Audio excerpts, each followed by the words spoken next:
নমস্কাৰ সকলোকে জ্ঞানৰ পোহৰ ইউটিউব চেনেলটোলৈ স্বাগতম জনাইছো। আমাৰ আজিৰ এই ভিডিঅ'টিত আমি আলোচনা কৰিবলৈ লৈছো ক্লাছ 7ৰ সমাজ বিজ্ঞানৰ চেপ্টাৰ নম্বৰ 1 বহু পৃষ্ঠাত সময় গণনা পাঠ্যৰ সকলোখিনি প্ৰশ্ন উত্তৰ। ছাত্ৰ-ছাত্ৰীসকল যদি এই ভিডিঅ'টি ভাল লাগে তেন্তে ভিডিঅ'টিত এটি লাইক কৰি দিবা আৰু চেনেলটো সাবস্ক্ৰাইব কৰা নাথাকিলে সাবস্ক্ৰাইব কৰি বেল আইকনটি অন কৰি থবা যাতে নতুন ভিডিঅ'বিলাকৰ নটিফিকেশ্যন তোমালোকে পোনপ্ৰথমে লাভ কৰা। ছাত্ৰ-ছাত্ৰীসকল এতিয়া আৰু বেছি দেৰি নকৰি তোমালোকৰ টেক্সটবুকখনৰ পেজ নম্বৰ 18 উলিয়াই লৈ চোৱা। ইয়াত চোৱা অনুশীলনী 1 নম্বৰত লিখিছে সমূহ উত্তৰ দিয়া। ক নম্বৰত প্ৰশ্ন দিছে দ্ৰাঘিমা ৰেখাৰ সৰ্বমুঠ সংখ্যা কিমান? ইয়াৰ উত্তৰত লিখিবা দ্ৰাঘিমা ৰেখাৰ সৰ্বমুঠ সংখ্যা হ'ল 360 ডাল। ইয়াৰ পাছত নেক্সট খ নম্বৰত প্ৰশ্ন দিছে ভাৰতীয় মান সময়ৰ দ্ৰাঘিমাংশ কিমান? ইয়াৰ উত্তৰত লিখিবা ভাৰতীয় মান সময়ৰ দ্ৰাঘিমাংশ হ'ল ভাৰতবৰ্ষৰ প্ৰায় সোঁমাজেদি যোৱা 82 ডিগ্ৰী 30 মিনিট পূব দ্ৰাঘিমা ৰেখা। ইয়াৰ পাছত নেক্সট গ নম্বৰত 6 প্ৰশ্ন দিছে পৃথিৱীক নিজ মেৰুদণ্ডত এক পাক ঘূৰাবলৈ কিমান ঘণ্টা সময় প্ৰয়োজন? ইয়াৰ উত্তৰত লিখিবা পৃথিৱীৰ নিজ মেৰুদণ্ডত এক পাক ঘূৰাবলৈ 24 ঘণ্টা সময়ৰ প্ৰয়োজন। ইয়াৰ পাছত নেক্সট ঘ নম্বৰৰ প্ৰশ্নটি চোৱা ইয়াত লিখিছে গ্ৰীনিজৰ ওপৰেৰে কল্পনা কৰা প্ৰাথমিক দ্ৰাঘিমা ৰেখাৰ স্থানীয় সময়ক কি বোলে? ইয়াৰ উত্তৰত লিখিবা গ্ৰীনিজৰ ওপৰেৰে কল্পনা কৰা প্ৰাথমিক দ্ৰাঘিমা ৰেখাৰ স্থানীয় সময়ক গ্ৰীনিজ মান সময় বোলে। ইয়াৰ পাছত একেবাৰে শেষৰ অংগ নম্বৰটি চোৱা ইয়াত লিখিছে কৌণিক দূৰত্বৰ জোখৰ একক কি? ইয়াৰ উত্তৰ লিখিবা কৌণিক দূৰত্বৰ জোখৰ একক হ'ল ডিগ্ৰী। ইয়াৰ পাছত নেক্সট 2 নম্বৰত লিখিছে খালী ঠাই পূৰ কৰা। ক নম্বৰত চোৱা ইয়াত লিখিছে পৃথিৱীৰ পৰিধিয়ে কেন্দ্ৰত 30 কোণ কৰি থাকে। ইয়াৰ খালী ঠাইত লিখিবা 360 ডিগ্ৰী কোণ কৰি থাকে। পৃথিৱীৰ পৰিধিয়ে কেন্দ্ৰত 360 ডিগ্ৰী কোণ কৰি থাকে। খ নম্বৰত চোৱা ইয়াত লিখিছে দ্ৰাঘিমা ৰেখাৰ মান বা জোখক ড্ৰেজ বোলে। ইয়াত খালী ঠাইত লিখিবা দ্ৰাঘিমাংশ। দ্ৰাঘিমা ৰেখাৰ মান বা জোখক দ্ৰাঘিমাংশ বোলে।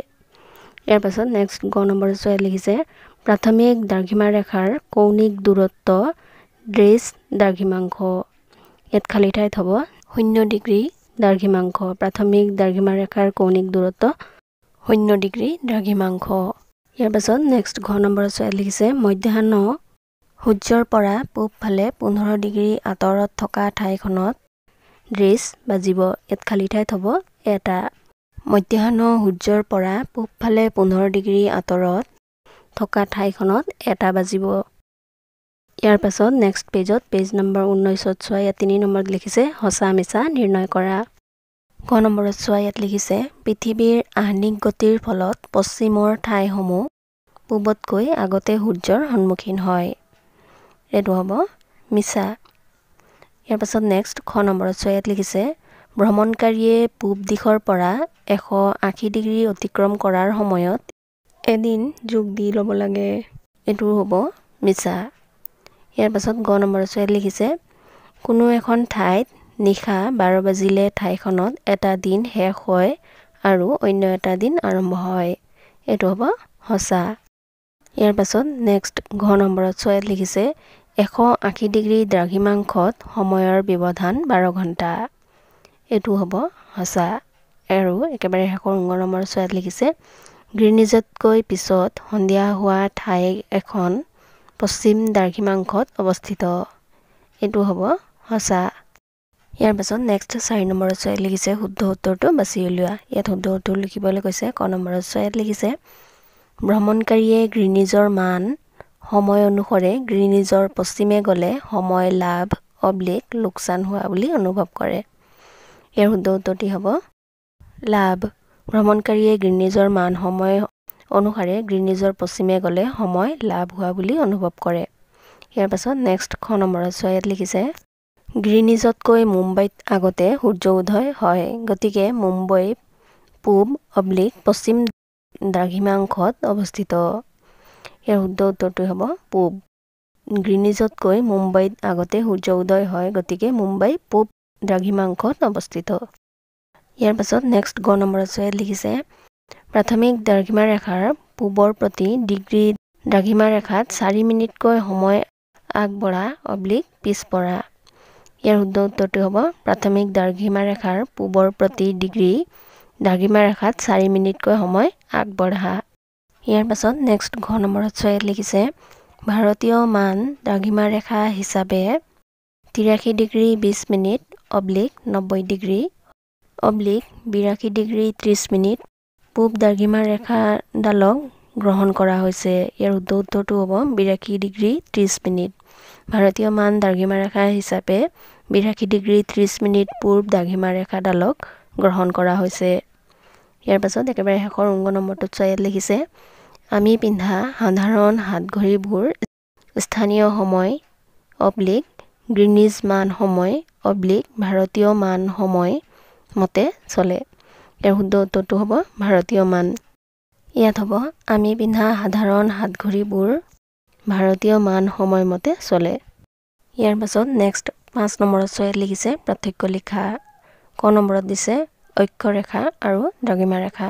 ইয়াত অক্ষৰেখা আৰু দ্ৰাঘিমা ৰেখাৰ পাৰ্থক্যসমূহ লিখিবলৈ কৈছে। ইয়াৰ উত্তৰত তোমালোকে লিখিবা প্ৰথমে অক্ষৰেখাত লিখিবা বিষুৱ ৰেখাৰ সমান্তৰালকৈ পূবা পশ্চিমাকৈ কিছুমান ৰেখা উত্তৰ মেৰুবিন্দু আৰু দক্ষিণ মেৰুবিন্দুলৈ কল্পনা কৰা হৈছে। এই ৰেখাবোৰক অক্ষৰেখা পেৰেলেলছ অফ লেটিটিউড বোলে। আনফালে লিখিবা দ্ৰাঘিমা ৰেখাত উত্তৰ মেৰু বিন্দু আৰু দক্ষিণ মেৰু বিন্দু সংযোগ কৰি পৃথিৱীৰ ওপৰেৰে যিবোৰ ৰেখা কল্পনা কৰা হৈছে তাক দ্ৰাঘিমা ৰেখা মেৰিডিয়ান বোলা হয়। ইয়াৰ পাছত লিখিবা অক্ষৰেখাত অক্ষৰেখাসমূহ উত্তৰ আৰু দক্ষিণ মেৰুলৈ 1 ডিগ্ৰী 2 ডিগ্ৰী 3 ডিগ্ৰীৰ পৰা 90 ডিগ্ৰীলৈকে আছে। 90 ডিগ্ৰী উত্তৰ আৰু দক্ষিণ অক্ষাংশত ই বিন্দুত পৰিণত হৈছে।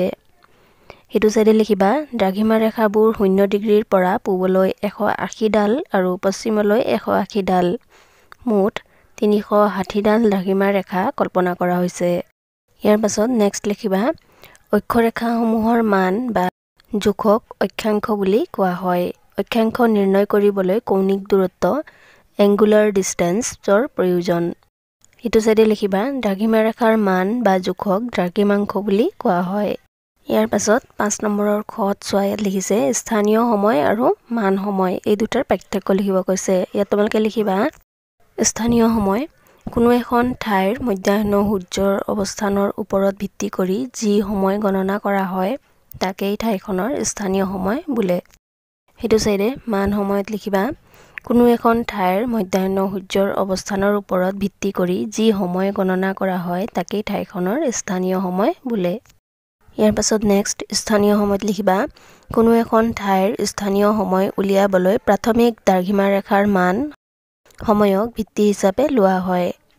সেইটো চাইডে মান সময়ত লিখিবা দেশ এখনৰ সোঁমাজেৰে পাৰ হৈ যোৱা দ্ৰাঘিমা ৰেখাডালৰ স্থানীয় সময়ৰ ভিত্তিত সমগ্ৰ দেশখনৰ বাবে মান সময় গণনা কৰা হয়। ইয়াৰ পাছত নেক্সট স্থানীয় সময়ত লিখিবা বেলেগ বেলেগ দ্ৰাঘিমা ৰেখাত অৱস্থিত ঠাইৰ স্থানীয় সময়ো বেলেগ বেলেগ। সেইটো চাইডে মান সময়ত লিখিবা দেশ এখনৰ মান সময় নিৰূপণৰ বাবে এডাল মান দ্ৰাঘিমা ৰেখা নিৰূপণ কৰা হয়। ইয়াৰ পাছত নেক্সট 6 নম্বৰৰ ক খ গত কিছুমান অংক টাইপৰ কুৱেশ্যন দিছে। এইখিনি ইমান ইম্পৰ্টেণ্ট নহয় কাৰণ তোমালোকৰ এক্সামত SSTত এনেকুৱা ধৰণৰ কুৱেশ্যন নিদিয়ে। তথাপি তোমালোকে কৰিব বিচাৰিলে পাঠীত দিয়া উদাহৰণসমূহ চাই নিজে কৰিবলৈ চেষ্টা কৰিবা, নতুবা তোমালোকে ক্লাছ টিচাৰৰ সহায় ল'বা।